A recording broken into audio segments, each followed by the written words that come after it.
Welcome, Spark. So what kind of Spark are you? Player? Creator? Or both? The stories yet to be told. The games to be made. Civilizations and societies to be formed. The universe is waiting for you to bring it to life. Now, how do we begin?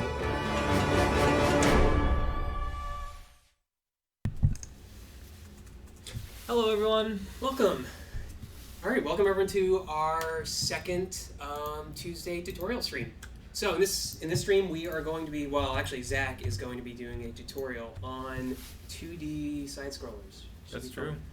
Before we get started, let's go through some housekeeping, a few things that have been going on the past week. As most of you know, hopefully all of you know, we're doing our holiday event for Gifts and Lights. Right. What this means is starting as of yesterday, you can get Gifts and Lights for free if you log into Project Spark for 5 different days between yesterday and December 18th and unlock the 10 minutes of playing UGC challenge. So just make sure that, how it's going to work, make sure you unlock that challenge. How we award this to people is we track for that challenge unlock. So just make sure you see that challenge unlock at least 5 days between yesterday and the 18th. Right. Then, does not need to be in a row. Can be no, any of the 5 days. Doesn't need to be in a row.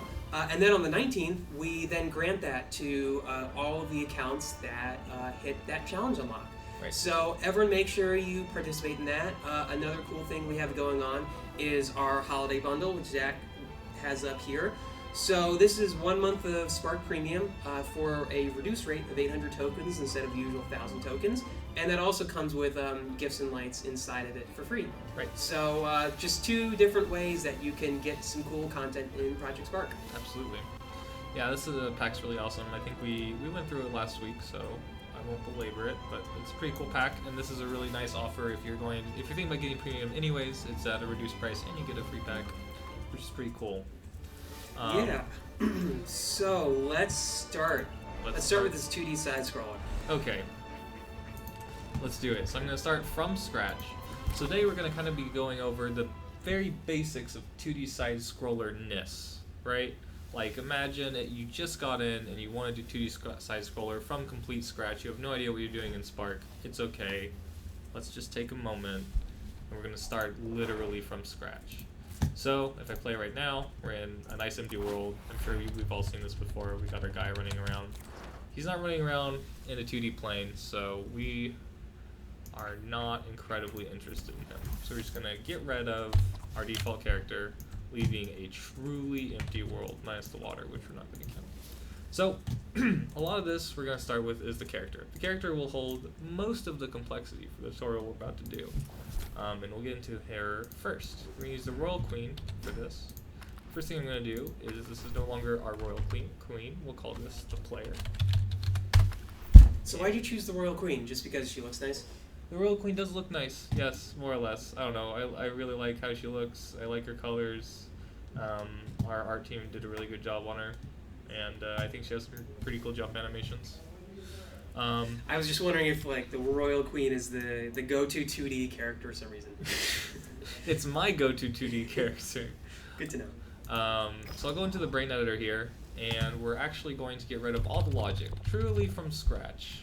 We'll get rid of logic on both pages, and we're going to rename our pages. This is no longer going to be our melee logic. This will be our main page, and we're going to actually have 2 different pages in this brain. Along with our main page, we will have our camera page. So why are you naming the pages? What's the benefit of naming each page? It helps for my organization because you can call pages based on their name or based on their place in the order you see in the top right here. This would be page 1, or I could call page main page. I could say, hey, get page, and I can either say page 1 or page main. So if you have the name, you always have that option of, oh, I don't remember where I put the UI for the storefront. Was it on page 9 or 11? You could say get page UI storefront. And that helps, and it keeps it much more organized, and it keeps you from having a ton of headaches. So let's start with getting basic controls. The first thing we're going to do is on our camera page, we're going to make a camera, boom camera, and then we're going to do a nifty little thing called in-world boom camera editor. We get to 2D, we'll set it at about the head space of our character, and we'll say accept camera. And then on our main page, we're going to have it so when you hit the left stick, or when you move with WASD, W-A-S-D, you're going to have our character move. Now we're going to notice a couple of pitfalls here. One, it doesn't look like our camera changed. Unfortunately, because we're on the second page, we don't know to call that second page in the brain. Furthermore, hardly moving in a 2D fashion. So let's try to change this. The first thing we'll deal with is getting our cursor back, and then calling our second page. So to call a page, all you want to do for this guy is at any time, aka I'll leave the when blank, and we'll just say call page, and we'll do camera. Now for movement, we'll do this a little differently. There's a few more pitfalls you might notice. So if you were to say when, left stick, and we'll say right, so left stick, or what would the left stick equivalent be? A. So we'll do or A, wrong A. Then we'll move, let's say right. But if we could do this the same thing for the right stick, right? We'll say right stick, move object to our, left, meaning you have the stick left, and then the equivalent on WASD would be D. We'll move object left. Now, unfortunately, this, well, we do have our camera, now that we're calling our camera tile, we're going to move the queen to the queen's right and left. While technically 2D, I don't think that's quite the 2D we want. So, to get 2D movement along the right plane, instead of moving object left and object right, we're going to take it from our point of view instead of the object's point of view. And we're going to do camera, and for this right direction, we'll do camera right, and then left, we'll do camera left. Now we'll have something that looks a little more like the 2D side scroller you're used to. So we'll go back into edit, and it looks like my right direction is A. This should be D. Yep. I knew my controls were a little off. Everyone in the community said so. I wanted to wait. You just let it fix him himself. Yeah. Yeah, sure. Well, because I was actually impressed that you were able to compensate for that when you're testing. Oh, right, you thought. You know, when you're testing, I was like, oh, everything does seem right. Yeah, I right. guess he must have got it right. So, and then if we wanted to, we could go choose at speed, which is a great little modifier for movement tile. 4, I don't think I'm going to keep this. We default to 1, so 4 is going to make our character move quite a bit faster. Kind of looks like the Flash. So let's get Hey, back so on one there. thing, if you could talk a bit more about why you're calling the page with camera. So why I'm calling the page with the camera in this instance is 1, it keeps this page relatively clean. And 2, it's a great tutorial for how to call pages. Okay. But it's pretty much a basic idea, and a lot of times when you're changing logic in between your main character, you might be switching pages, you might be disabling and enabling certain parts of your brain. To have the camera on a whole separate page really makes it so there are no camera jitters, which is something that can be a really big problem. So by moving it to another page and just always calling it, we know that we can't really affect it on the page we're currently working on unless we change this one line at line 1. So, with that done, let's talk a little bit more about the camera. So, well, before we do that, actually, we're not quite done with our movement. So while we're moving in 2D now, hooray, we're not quite moving in true 2D. What we're going to need to do is grab a cube here And to illustrate the problem we're having that we don't know about, I'm going to grab this, put a very, very simple brain on this, move forward. Unfortunately, this cube is going to knock our queen off of the path. So we want to keep the same gameplay plane. And what a gameplay plane is a single plane in a game where all of the actual action takes place. There can be art, UI, all this other stuff that happens in a game, very important things. But the gameplay plane is where all the actual health, increment, disincrement, all this interesting stuff happens. You can visualize it by this trail here. We want to make sure that our queen is always on this trail. And the way we're going to do this is lock the axis in which she can move. So, to do that, we'll use the once tile, which is the very first time the game ever evaluates anything, this is what happens. So the first split second of the game, the first 30th of a second, everything under this tile will be evaluated. So in this tile, we're going to make a new number. We're going to call it lock axis. And we're going to set it equal to our position in X, which is the axis we want to stay on. And then whenever it is not the very first time the game evaluates things, we're going to make sure our position in X is equal to the number we set. Meaning our first thing that we evaluated here, we say lock axis equals what this number was. And then all the time after that, our number, our position X, is always equal to lock axis. So just a quick thing about vectors. So, y goes up and down. Yes. And then we have x and z, which are the basically 3D space. So how, like, for instance, with this, would you know that you want to lock x instead of locking z? That's a good question. You can really look at our little mover inside of the editor here.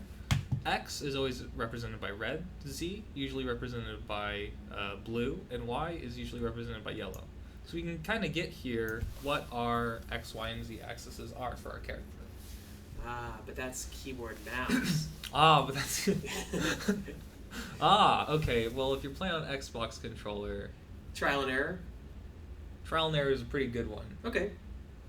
Also, switching to a keyboard and mouse. Well, also, default, your character should be facing that way, right? Default, your character should be facing forward in Z. And we're actually... Default, the way your character faces is the Z vector. Right. Cool. And we're going to actually use this in a second when we delve into how to move our camera. But now that we've done this code change, we will not be moved by this pesky block. So now, no matter what happens, we're going to stay on our gameplay plane. Excuse me. We don't quite have a 2D side-scroller yet, even though we have the movement. One of the big problems we have is, regardless of the way we move, our camera kinda isn't doing what we want. I'd much rather we look left when we move left and we look right when we move right. So that's what we're going to focus on next. To kind of illustrate this for you, I'll display our forward vector. The vector we were just talking about, actually. So display forward. Forward vector is the vector we're facing when this vector when it goes straight here. Do I have the controller plugged in? I do. It's on the ground. This is why I'm moving. Controllers. See? They're out to get me. Oh, I thought you were going to use the controller. Darn it. You can I was about to say controllers wins. Okay, there we go. So we can see that our Z is changing quite a bit. It's going from positive to negative when we switch directions here. So we're going to use that fact to decide which camera we want to use and which view we want to have. So let's get rid of our pushy block and move on to the camera page. So we can say when forward, our forward vector, Z, is less than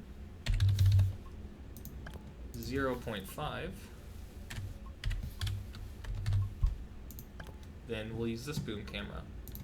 If that's not the case, you can say else, we'll use another boom camera. And I cannot stress enough how much using in-world boom camera editors is a cool thing. Yeah. Please do it. I think it's a very underutilized tool and will save you a lot of time. So, boom cameras, it's good for you. So now we should, if I did my math correctly, be switching back and forth between looking to the left when we move left and looking to the right when we move right. But this can get a little epileptic. So to fix this, we're going to do something that's relatively easy and has to do with cameras. We're going to add our modifiers, easing transition, and we'll use a type ease between. So we'll do the same for this camera as well. This way, when we move between cameras, we get this nice little camera movement effect where they move in between each other, and you don't want to start having a seizure. So again, that's just using modifiers on camera, easing between these two positions. So with our cameras done, let's talk about a couple of things we can add to our 2D platformer. The great thing about Spark is it has a really huge physics library. And with all the code we've added so far, we haven't at any point said not to use physics. So we can use physics for a big part of our challenges. So here I'll take the fan.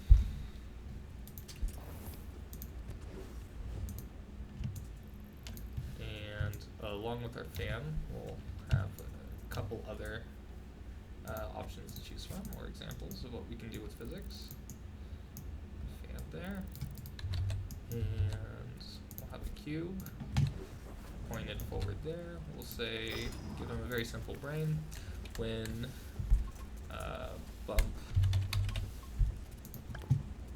So when the object, we'll say our player, bumps, and then not just anything, it has to be bumps me, then we'll say move forward. And we'll go with flying because we're gonna add a little, make this a hovering platform. So wait, we want. Wait. Let's move forward. This is the cube we are adding to our world here. Think of him as a hovering platform. Whenever the player is bumping him, he's going to move forward with flying. Okay. So this is going to create kind of a cool little hovery platform that we will get us over, let's say, a ravine, like right here. There we go. Okay, maybe up intensity. Okay, so that ravine will be crossed via our nice little cube buddy. And then last but not least, let's add one more. Let's take our ancient stone ring, or affectionately called by myself at least, hamster wheel. Add it to our gameplay plane and give it an extremely simple brain of rolling, which is just one certain way to rotate this object, and that will create an interesting effect when we get there. So we have, I forgot to add one of the biggest things we need in a 2D platformer, and that is the ability to jump. Oh yeah. Right. You need So something. when space, or, space pressed. So if I just said space, that would mean every time the space key is down. But space pressed means the first time the space key is down. So we'll say space pressed, or let's say A on our controller pressed. And we'll do jump.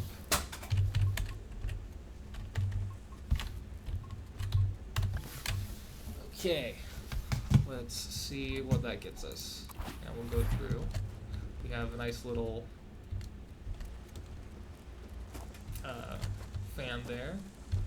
Some cool hoverboard stuff, and this should be rolling slowly, but oh, it's also not quite on the gameplay plane I need it to be on. So let's move it just a tad, and maybe change the speed at which it's moving. Let's see. Go into our brain slowly. Perfect. Okay, let's make our way back. There we go. And now we have our nice little treadmill for our player. So, this is a nice kind of humble beginning to a platformer. We could keep adding in kind of these physics problems for our player to get through. We could add floating platforms if we wanted to. But let's move on to something a little more involved. Cool. Let's start with an antagonist or an enemy, our goblin, because goblins get no love in Project Spark. Right. No, I know. Never seen anyone making games with goblins. Never has the goblin been a main character. I He is know. always a lowly pawn. And today will be no different. So, we're going to do the same thing. We want this goblin to be on the same gameplay plane, again, kind of visualized by this road, as our player. But to make sure that we have the same gameplay plane, we're going to take that lock access from our player. So, we say once at the beginning, our lock access is going to equal objects in world picker, the queen's lock access, and then from there on it's the same line of code that our position in X is equal to our lock access. So the interesting thing about this is we're able to call this variable on another prop or another object in our world by picking it out. So you're locking the access on the player, Yeah. and then the goblin is checking that on line 2. Right. Imagine if someone had a coffee cup you really wanted, and you have some clay, and you're like, well, with his clay, he made a coffee cup that looked like that. Well, you say, okay, well now my coffee cup looks like him, and now I'll use it to make sure my position in the X is right. Maybe it breaks down at some point, but you get the idea. And another thing first let's start there. So now this goblin will always be in our same access. And I'm going to do something others might call crazy, but I think is amazing. We'll go into properties and into combat, health and defenses, and we're going to make our goblin invulnerable, meaning he can only lose health when we want him to. Nothing like attacks, fall damage, any of this other stuff. Unless it directly reduces his health, he cannot be attacked. And it has to be from code that we most likely add. So with that, we'll bring back a good friend and the thin primitives. And he will be helping us get this goblin in ship shape. That's a cool looking hat. It's a gravity-defying looking hat. So is that attached to him? It will be in a second. So, interesting thing, we're going to use the attach menu, which is under here, under props. Use this little arrow, go to attach, and we'll grab this guy and attach him to the goblin's head. That way, he'll be floating there. So, right now, we're not going to add any way for the player to defend themselves in terms of attacking and shooting at enemies. We're going to try to use our jump mechanic as what kind of hurts our enemies. And to set that up, we're going to use this awesome gravity-defying hat as an aid. So you're like a good old-fashioned plumber, stomping on those enemies. What? Yeah. Well, maybe I'm a space bounty hunter. Except stomping for on enemies. you're the princess in this one, and maybe you have to save the plumber. Maybe I'm trying to save a plumber somewhere. I get there and he's actually in the castle. Be like, he's in another. Oh wait, no, he's actually good. You chose the right one first. Wow, you're pretty smart. Okay, So, why did we add this crazy hat? Well, we're going to do another thing. This page is pretty complex to look at if you're not too familiar And this with code. is basically the default enemy brain, just Right. with the X-Lock added. This is the just melee enemy, see an attack. This is what comes in basic. We're not going over combat today, so we're going to kind of stay out of this whole Okay. rigmarole. And what we'll do is we're going to make a new page. We're going to call this page hit. And we're going to call hit on the main page every frame, meaning that's just kind of an extension of this page. So call page hit. We don't need to worry about all this other code. In this instance, we have 11 lines of code. Sometimes you have hundreds of lines of code, and it's much easier to just put something else on another page. So, in hit, we're going to say when, we're going to grab objects in world picker, this guy. When primitive square bumps, and we're going to say objects in world picker our player. And So here's a question about Yes. the bump tile. Sometimes people have said if you put the bump tile in a lot of objects rather than in the player, it might hurt your performance in your game. definitely. Okay. It's much easier to have one thing checking if it bumps a type of object, but for this one we're kind of keeping it simple at Okay, the moment. makes and sense. We're not going to have a ton of goblins on screen, thankfully, this time. So for people who are making more complex stuff, just know that if you have like 20 different goblins who are looking for when something bumps them, Yes. it might tank your performance faster than having just one player looking for when it bumps. Right. That's one thing that was fun when I first got into Project Spark, is learning. I have to. Oh, performance. Yeah, I have we to should actually. have a whole tutorial on performance. Yeah, we should. Like what's better and worse for performance? Yep. That is going up in the memory bank. Okay, good. Store that in your brain. Yeah. Call it. We'll put it in a page. We'll call it later. So we're going to say when that happens, health is equal to 0. Not so invulnerable anymore, are we, Mr. Goblin? But this will have an inherent problem as well. Unfortunately, we don't need to jump to get this goblin to lie flat on his black back. So, we're going to add another line of code. So we say this has to be true, but something else will have to be true. So, we'll say above. There we go. Objects above, meaning every object above this has to contain our player.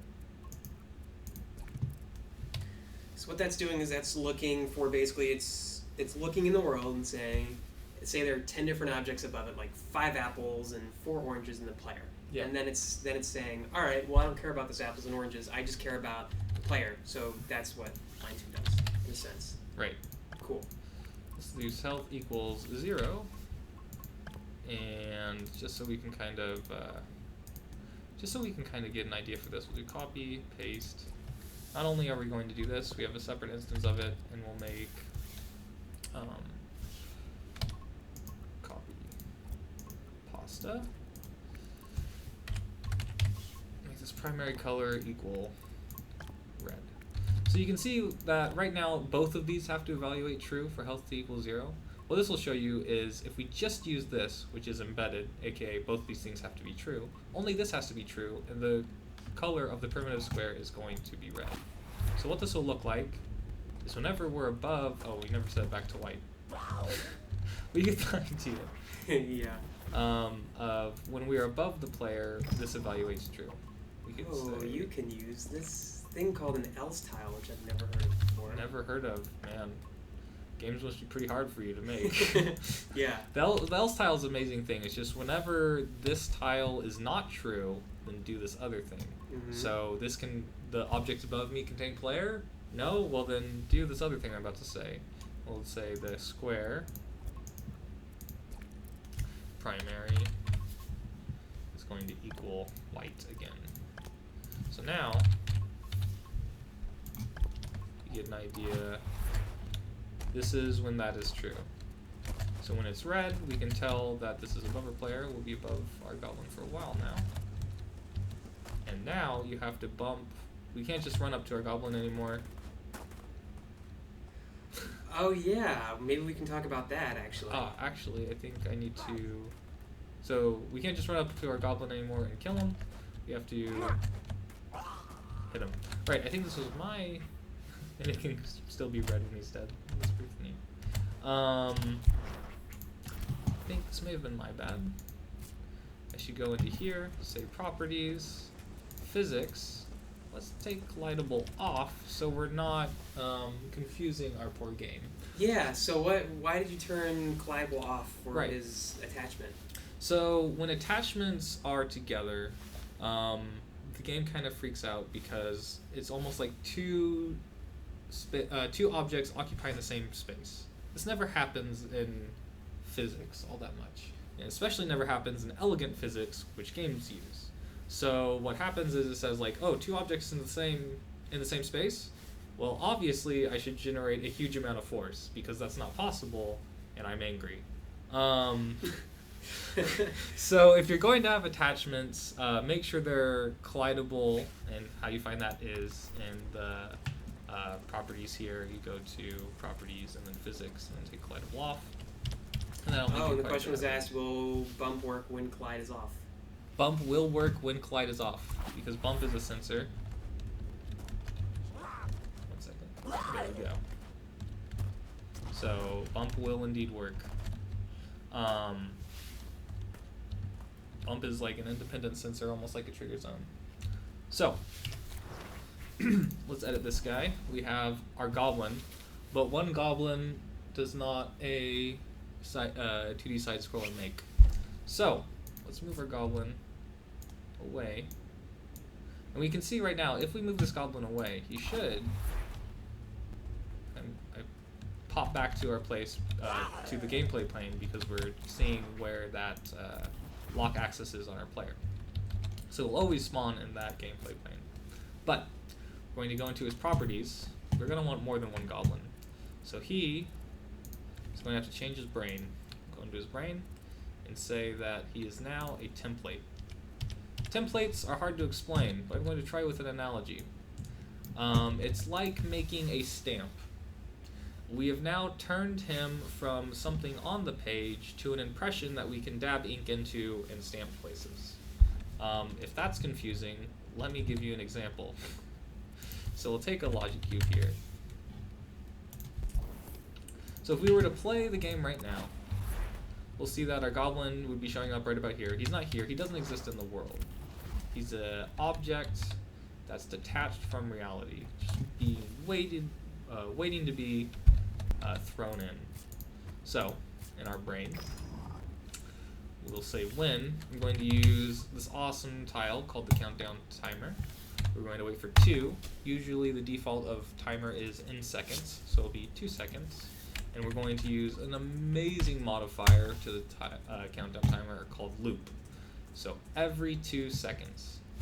Wait for 2 seconds, and then we say, oh, loop, let's do it again. So every 2 seconds, we're going to take an object in the world picker, and we're going to say our goblin bruiser. And put a tile in front of that, call it create. So we will be creating goblin bruisers every 2 seconds from our tile. And I can jump on them.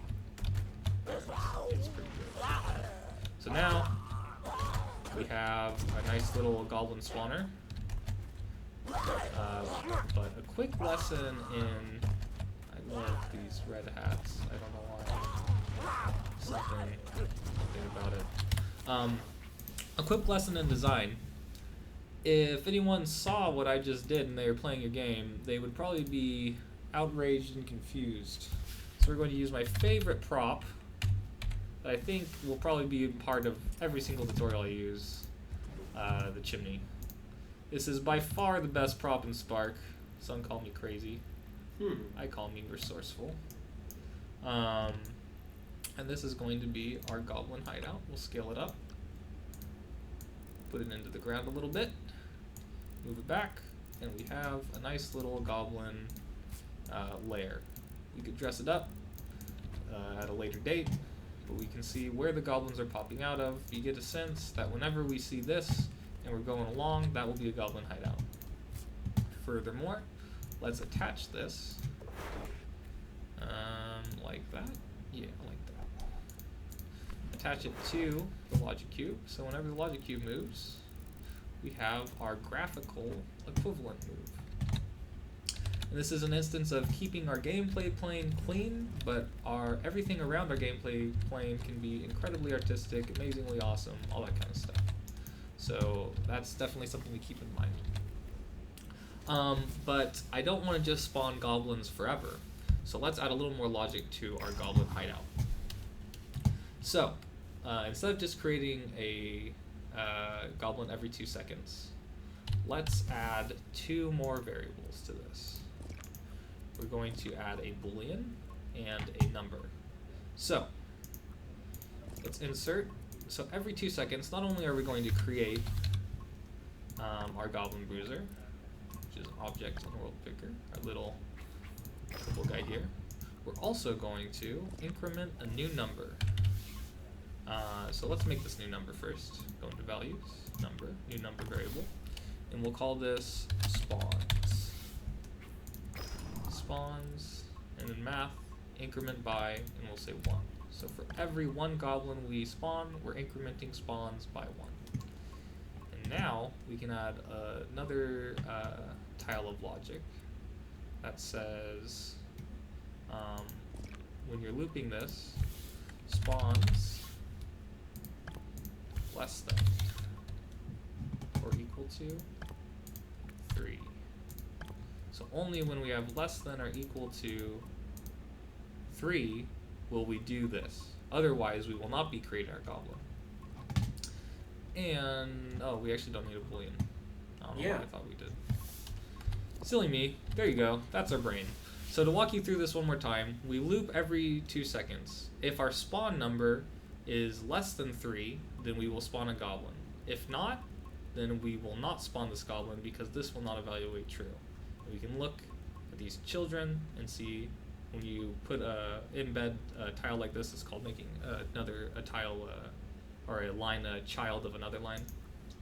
I guess at the beginning we want to do once, right? The very beginning and of our set game. what that number is equal to. Yes, exactly. Spawn is going to be equal to 0. We could make it equal to negative 100, and then we'd spawn 103 goblins. So we want to make sure we know exactly what we're getting. So we want to go into You got equals. Yep, thank you.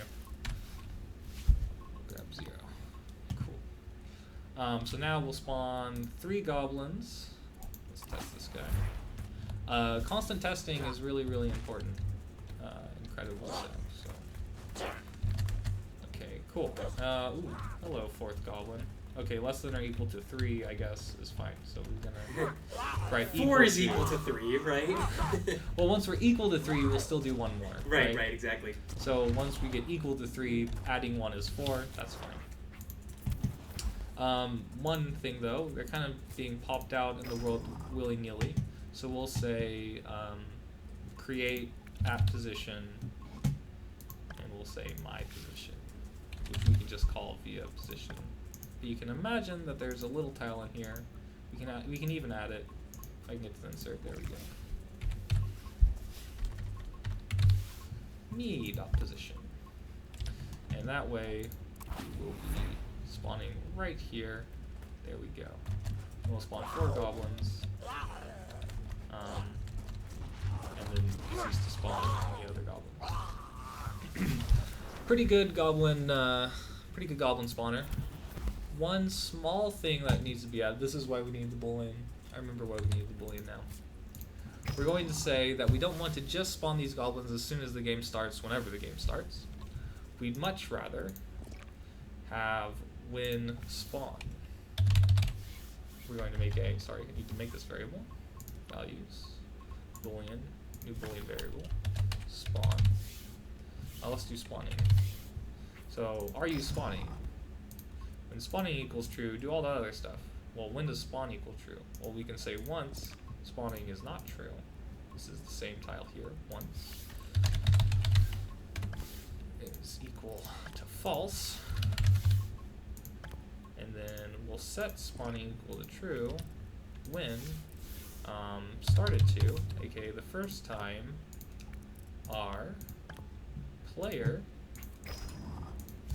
distance to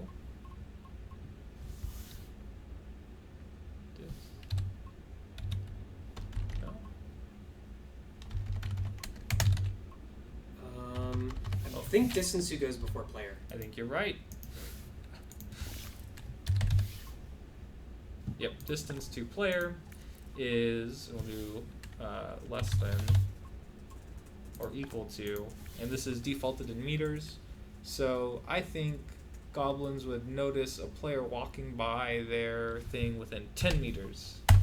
So we'll say less than or equal to 10 meters away. So at 10 meters away, we will set spawning equal to true. Now we have, and now we can make a couple of these goblin hideouts. So let's make, I think 2 is a pretty good number, but 3, why not? It looks pretty decent in terms of, yeah. So now we have 3 goblin spawners. They will each spawn 4 goblins whenever the player is within 10 distance away from them. So we can see this guy is spawning here. He'll spawn 4 little guys. I'll take care of them expertly. And then we'll move on to the next one. We can see this one hasn't started spawning yet, and now it will because I'm within 10 meters of their hideout. And take care of these goblins. So, there you go. That is enemies spawning, goblin spawning, and templates. Very cool. Indeed. And how are we looking on time? Good. We're looking pretty good. You are looking. You're getting through some good stuff. We have a whole whiteboard of all these different things that Zach is hoping to get through, and it's looking pretty good actually. Indeed. Okay, so one thing I want to go over now that we've made this far and we're not being rushed out the building is some UI. One thing that's unfortunately missing from our player is health. So let's do display meter. I think we can just call health, right? And that will take our max health by default, all this cool stuff. And although if we do display health, then max health, then that makes it so that it shows the extra. Oh, it does not do that. Okay, display health. Yeah, so display health, then Yeah. do no, you had it right. Oh. So you take the number that you want to be the Health? normal number, and then you take the maximum. Yeah, max, and then do max health. Yeah, I thought this was defaulted on this guy. Okay, so what this is you display a meter, you say this is where I want the meter to be, Mm-hmm. like the actual red part or blue part or whatever the actual moving part of the meter is. But then how do you know what the end part of the meter is, right? When you're halfway through, how do you know what the halfway through point is? You need a reference. So the reference is the max, and then for this it'll be max health. So the part that moves, our meter part, our colored part, will be our health. And then the part at the end that we know is the maximum of what that bar can be will be our max health. And that will just display right above us. I don't quite want that. I'd much rather modifiers.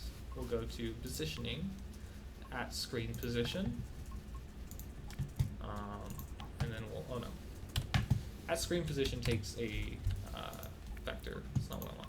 I want positioning and then, what's it? Screen location. And we'll take top right. So now we have our max health. When we go towards one of these goblins, we'll say, we'll notice our health decrease whenever they hit us. Let's take care of these guys. Let's get rid of our displaying the forward tile. We don't have that annoying text. And I think it's time to add our boss room.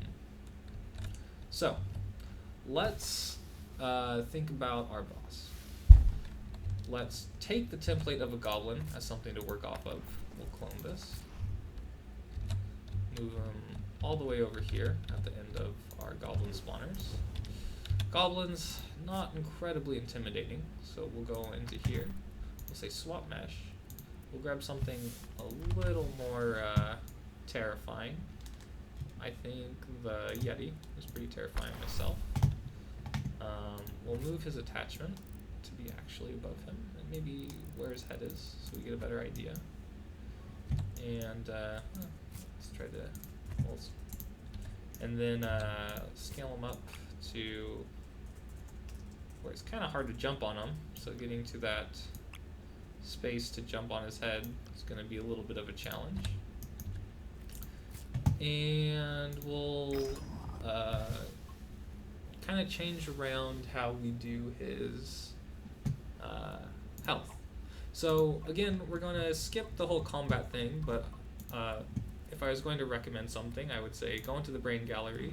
We have a lot of different enemy brains here.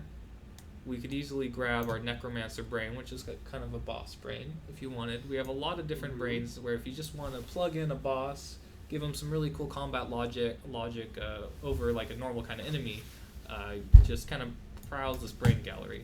Yeah, I like the enemy tank. The enemy tank's very, very good. It's one of my favorites. Right now, our boss is going to kind of stay as simple as one of our minions, unfortunately. And we're going to change a little bit about how he takes damage. We don't want our boss to die in one hit. So, instead of health equaling 0, let's have his health decrement by, we'll say 34. So if you hit him, let's make a new number. New number, we'll say 34. That means if you hit him 3 times, that he will faint and die and you will be victorious. Pretty cool stuff. So, let's get rid of our cool little coloring stuff. This isn't going to do exactly what we want. If I get over here to our boss, make my way over, I should maybe put him a little closer for testing purposes. We can always move him back later. Nice. Oh, he's still a template, isn't he? Yeah, he is. That's so silly. Okay, so we don't need more than one boss. So we'll go into his properties, brain, turn off a template. Cool suggestion by S&D Acid Rain is make a little tower you have to climb onto to be able to jump on his head since he's pretty tall. Ah, yeah, we could easily do that. I like that idea. Okay, so first, before we get to our tower and boss battle room, let's make sure that he kind of works. So, he kind of died super quickly, and we kind of didn't have to jump on him 3 times. Not exactly what we want. Kind of lackluster boss fight, and I didn't really know what was going on. I couldn't tell what I had to do to win. I couldn't tell that I was winning. So that's not what we want. We want to be able to let the player know exactly what's going on, and if they're doing something good, if they are doing something good, and if they're not, they need to kind of be able to figure it out, or else they're going to get pretty frustrated pretty quickly. They'll have a pretty good reason to do it too. So, how do we communicate to the player that they're doing the right thing when they jump on them? How do we make sure that you have to jump on them 3 times like we want? Well, that's what we're about to go over. So, we're going to add in a new variable. So not only do you have to bump this person while you're above them, we're going to have to say delay, which is a new variable we make. Boolean. Delay is equal to false. So, delay will have to be equal to false. We'll start with delay equal to false. So on our once tile. Actually, we can add this to our once tile over on our first page to keep the once kind of all in the same place. So once delay is equal to false because the delay is the delay in being able to hit the player or the boss. So think of the delay is if it's true, it means that you cannot damage the boss. He's invulnerable. If it's false, that means he is vulnerable. So at the start of the game, He's not delay, he is false. So he is vulnerable as soon as you walk into that room. So now how do we set delay equal to true? Well, one, it's already set equal to false. So once you hit him, once this all evaluates true, we want to set delay to true. So now he will be unkillable. So what happens when delay is true? Let's do a few things. If you just put a boolean over here without any other kind of argument, it just means when this is true.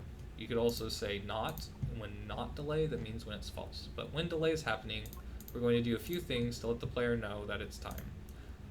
One, I'm going to say for duration timer, instead of counting down, and we'll do 0 point, some like 3 seconds. I'm going to do stun. Emote. So now you know you hit the boss because he'll be stunned for about 3 seconds. And then I also want him to, while delay is equal to this, we're going to highlight him, or yeah, highlight, and we'll say red, meaning he can't be damaged anymore. And then we'll do another countdown timer. So when delay has been true, aka X amount of time, we'll say, let's do 1 second after the boss is hit, delay will equal true. But we probably want Or false. Yeah, false. Right? Thank you. Yes. And we'll do. There we go. So the delay is activated when you hit him once. Then for 1 second he won't be able to be hit. Another thing is he'll be highlighting red, and for 0.3 of that 1 second he'll be acting stun. So let's try this. See, you need to make the There we go. timer. Oh, so For unfortunately, the, we used our goblins template, and goblins do not have a lot of health. They do not have 100 health. oh yeah. So let's go back into properties, combat, health and defenses. Let's beef up this guy's health to 100, meaning it'll actually take 3 hits to defeat our boss. Okay. So you can see without that,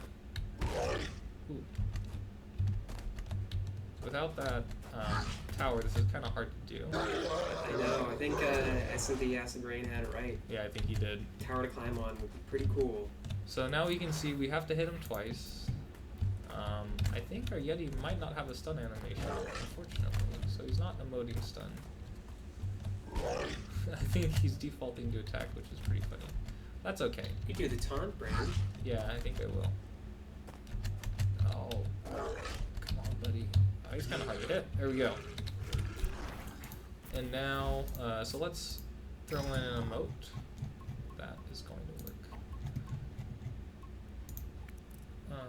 Taunt. I know, yeah. Well, I know he probably has taunt. I don't see he has to have taunt. Yeah, there you go. Taunt makes him quite angry.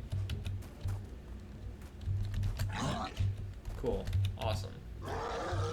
There you go. So now we have kind of our boss health. For combat, that'll be covered in a kind of later tutorial. But now let's make our boss room if we have time, which we totally do. 4 minutes. Poof. So let's get rid of one of these guys. Get this guy closer. And we'll set a boss room. Our boss room is going to take minutes to set up. Maybe like 15. Maybe this is... No, I'm going to do it. Consequences be darned. Yeah. Okay. So, for a boss room... It would be cool to see the design, how you go about designing something like that. Really? So, the first thing we're going to do is... I think this guy doesn't do anything till we're near him, so we actually don't need to start by having some kind of thing that activates as soon as we get near him. I think it's about 10 meters, which I'm going to eyeball to be about where my cursor is right now. So, the first thing every boss battle needs is no way to get out. So we're going to be trapped in here with our Yeti. And how we're going to do this is an awesome door, unassumingly recessed into our terrain. And we're going to put a logic cube on the other side of this door. We're going to say when our object and roll picker player bumps me, then we're going to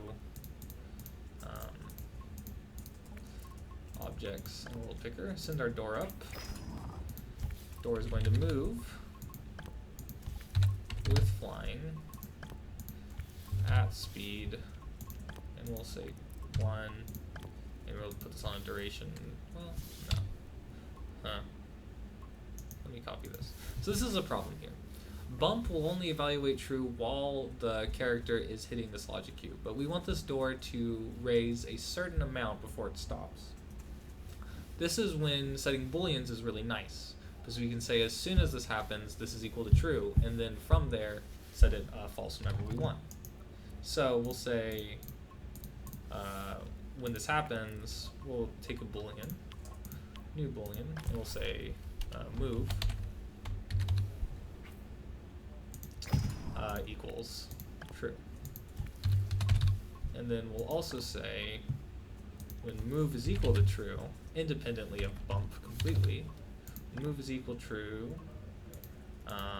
we wait 1 second, grab a timer here for 1 second, and then we'll set move equal to, or set move the boolean, not the thing, the tile, equal to false.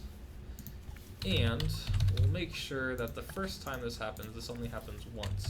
So only the first time the player bumps this logic cube, only the very first time will move equal true. Once move is not equal, or once move has been true for 1 second, it will no longer be true, and that will make it no longer true ever again. So, when move is true, what do we want to do? We'll say objects and world picker, door is going to move with flying, world up at speed, we'll say like 0.5 or something, make it nice and slow. So we're going to see exactly how far that brings our door up. Oh god, that Yeti kind of... Good, so that's exactly where we wanted our door to end up. Just not shoot the Yeti up. Just not shoot the Yeti up. There we go. So that's very close. Yeti can probably go back a little bit. Actually, we can change the distance to player for the Yeti. No. Let's not go into that. Let's just move him backwards. So now we have a door that you cannot pass as soon as you hit it. It seemed to be working more or less how we wanted. And then on the opposite side of the Yeti, we're going to need some kind of tower. What prop should we use, I wonder? Probably the best prop in Project Spark. We'll use this guy. And then that looks like a pretty good tower. Maybe you can be scaled down a little bit. And we'll paint some terrain here so you kind of get that this is the idea that this is ending. But we want to add. This will be the end of where our player kind of will go. We could put like an end game thing here if we wanted to, but I'd rather go into how we can make this boss more awesome. Oh, so that's the tower you can jump on? Yeah. Indeed. Okay. That should stop our player from going anywhere. That'll be a nice end of the level for him. Or her.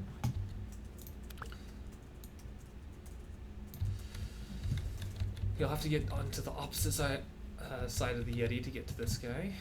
And that will be pretty decent. So let's do a couple other things. Like when you hit this, let's think of this almost as switching states. We've been out adventuring, it's been so fun, it's been so nice. We got to kill some goblins, we got on some physic platformers. Remember that one treadmill? It was awesome. But now, we are in the Yeti's lair, and we want to set the tone. So, we can have a thing that's like started to. Well, so when this started to happen, what do we want to do? Well, we probably want to, so as soon as move is happening, not during while it's true, we could do things like set the music. We could do things like... So started to, just to reiterate. Yes. Okay, so started to is an awesome tile. You could think of these brains running at 30 frames every second. So, another way to phrase this is every 30th of a second, the program will go through and see if this is happening. Like, am I being bumped by a player? Okay, it's been another 30th of a second. Is this happening again? Okay, so Project Spark runs at 30 frames per second, right. So you can take advantage of that by using these different timer tiles to actually look at frames per second. So that's kind of the nice thing of it being set at 30s. You now know 30 is what I have to work with, is what I can do in one frame. Right, exactly. And the interesting thing about the started to tile is it will only count the first frame that something is true. So while it's checking every 30 frames, and maybe it'll do this for seconds, right? Like what if it was started to have less than 20% health? You could have less than 20% health for whole minutes, maybe. Maybe you didn't pick up anything. But you just want something to happen when that first starts. You want to play a sound when the very instant that happens, but not any time after. And that's what the started to tile is useful for. It's for as soon as that thing happens, and it won't evaluate until that happens again. That state comes back to again. So there you go. So what do you want to do for our boss battle? Maybe make the Yeti a bit taller so you can't, or maybe don't give you a double jump, so you have to jump on top of that tower. Okay. So you can't just jump on top of them. Okay, let's do that. So we'll go into our character. We'll go into properties, and I believe it's movement, and we'll say jump, and we'll say air jump count is 1. 21. Which is the equivalent of it really being 0. It always really kind of confused me, but it's all good. So that means imagine 21 jumps in a row. I refuse. I refuse to imagine that. Now, is that high enough though to get on So, top of the tower? I don't know. We'll have to check, right? Let's see. Instead of walking all the way there, we'll just clone our tower, bring it to us.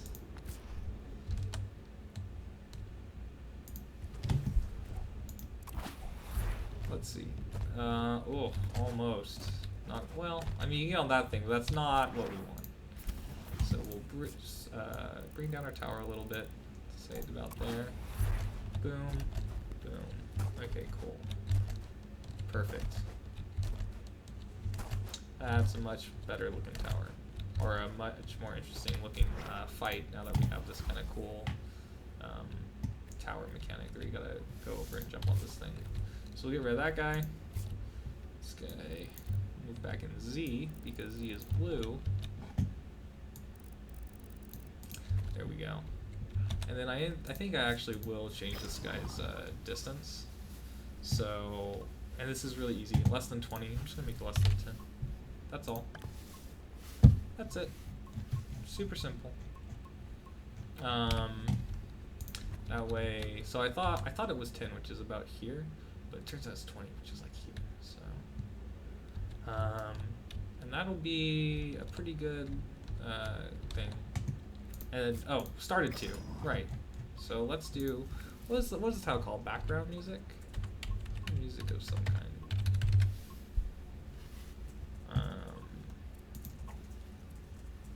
Set music.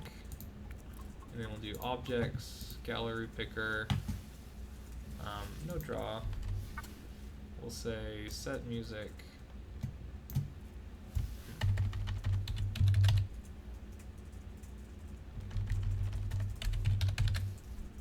There we go. And let's do some nice loop. Let's say exploration. No, combat. Yeah, fight. So now we'll have our music change as soon as we go in there. And we'll also do, you can also maybe when the player is within 10 on our hit tile, actually we'll add this to our other tile.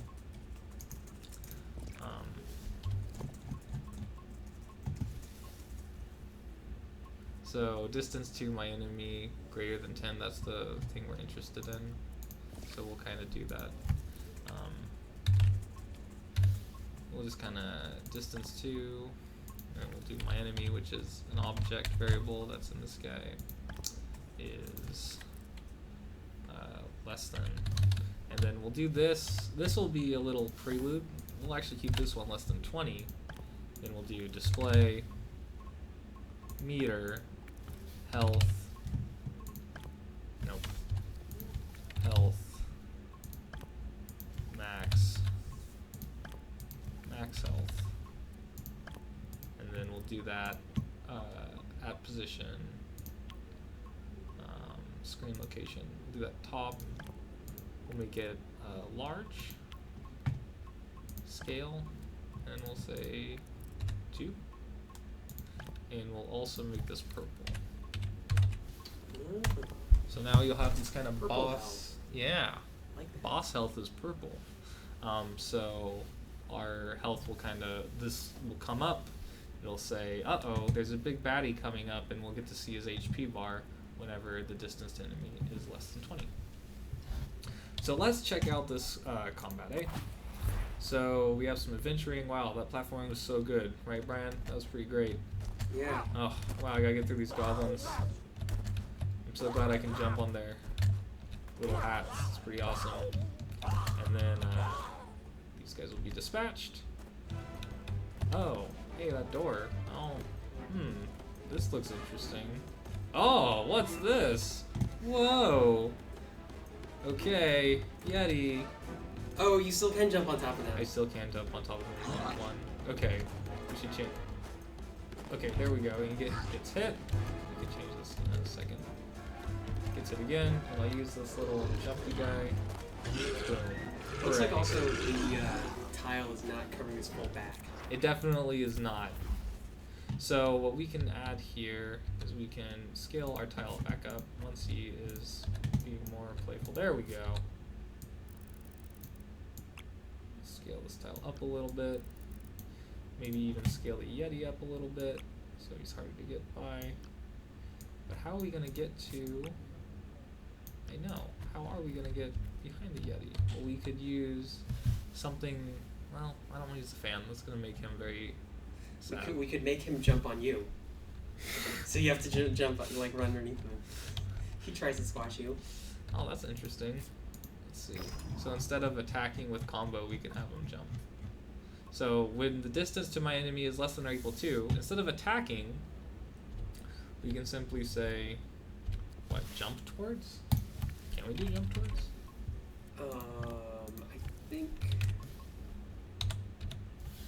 I think you just do jump, and then when he hits the ground, if your player is within like 1 meter of him, Yeah. he sends out a shockwave and hurts you. I like that idea. And then the pause attack we'll keep here because pause attack is used here, so he does that at a random interval. We'll say he jumps not as often though. Let's say like 2 to 5. And then, do you want to spawn something when he lands, or what do you think? Like play the shockwave maybe. Okay, yeah. And then, so this is whenever this is regardless of this, right? It's just when, was it ground hit or no? It's, Go to movement. Okay. Go to movement tile. It's somewhere there. Movement events. And then it's. Well, we could just do no longer jumping Yeah. Is there no? because we can use the no longer tile. Ah, indeed, the no longer tile. Okay, no longer falling. Or no longer. This could work. So we have a no longer tile, which basically looks for when something is finished. That's now true. So a lot of stuff on the when side, basically, if you boil it down, it's just checking for when something is true or false. Yes, absolutely. Everything is checking when something happens. So that's a true or false. Do Yep. this. Yeah. Okay, started to. We'll do play. Do side, I believe. Oh, thank Right? you. Yeah. We'll play effects. Shockwave. No, I'm not gonna be able to do that. Gotta go into objects. Oh, shockwave is in effect. Is it not? Shockwave is just a creation thing. Really? Yeah. It's interesting thing about shockwave is kind of like the How does one call it? go to the create. Design. Yeah. Yeah. It's so awesome. It's its own thing outside of the effect tile. And then we'll also say, not only are we going to play the shockwave, but at the same time we play the shockwave, we'll say distance to player, right? Distance to our objects in world picker. Go all the way over here. Grab this guy. Keep it simple. Distance to player, and then we'll say less than or equal to. What do you think? Like 2 meters? Yeah. Yeah, and we'll do damage, or player health. Again, we're grabbing the player health, so we'll say player health. We could use it, but I'm going to skip that. Just increment, and we'll say by like 10. Yeah. That sounds good. Yeah, I think we'll just end it. So now the Yeti will try to jump on us if we're too close. It's not gonna make us too happy. Block out these guys. Hey, buddy. Oof. Close. Oh god. Okay. Hold on. Oh, dodged it. Oh, if I stay there, he's gonna hit me. Cool. So now you kind of get the idea that we have our Yeti. Oh god. Constantly coming after us. Oh, he got me that time. Juked him. No. Wow, with one jump, this is becoming pretty hard. Yeah. Oh god. So how do you fix that camera transition? So the camera transition, since it's interacting with props and with our props and our terrain, we can say very simply go in here, add another modifiers, because modifiers are great things. Ignore terrain collision. And then, that's not all. Another modifier, ignore prop collision. That means that it will... Just like that fixes the problem. Exactly.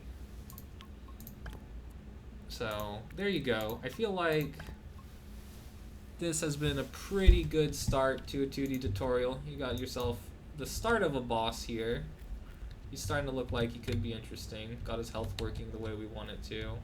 We have our little door. We have our music playing when our boss pops up. We got our UI popping up. And we have our goblins and our cool little stuff happening here. And since we've all put this on one plane, the great part about this is we can just go in here, grab our biome brush, say it should be giant, and now we have that there, but I don't think Yetis live in densely wooded forests, so we can grab our Arctic brush here. Our Arctic brush will be after the door. There you go. We got our different worlds. So close. Actually, Yeah. let's oh, this guy could be a glacier. Yeah. Oh, no, don't undo. Come back. Get rid of you. You. I like the cut of your jib.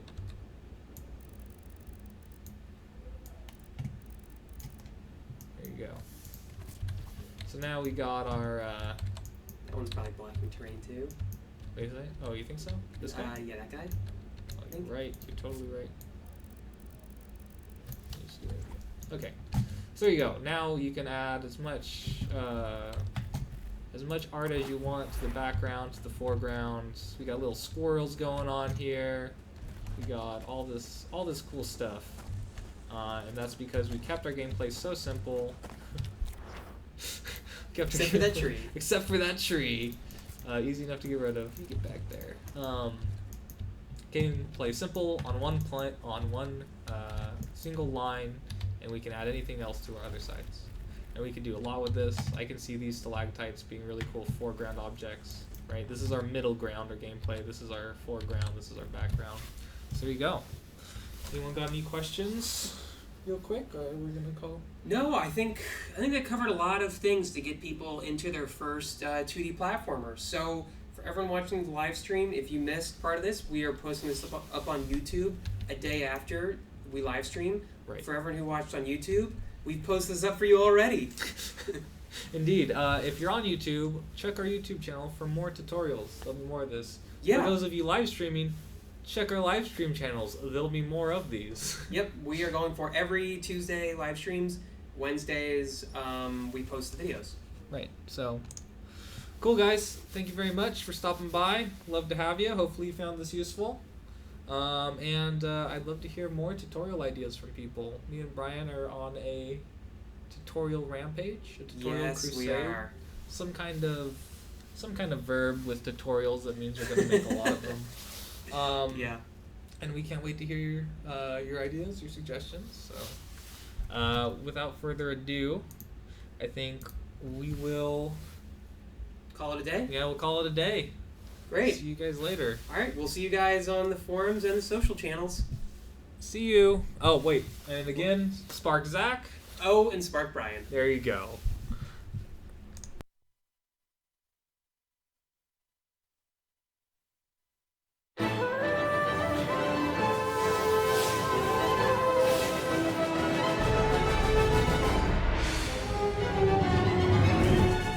Create your game as you play? Any Spark can do it. Spark, activate the portals.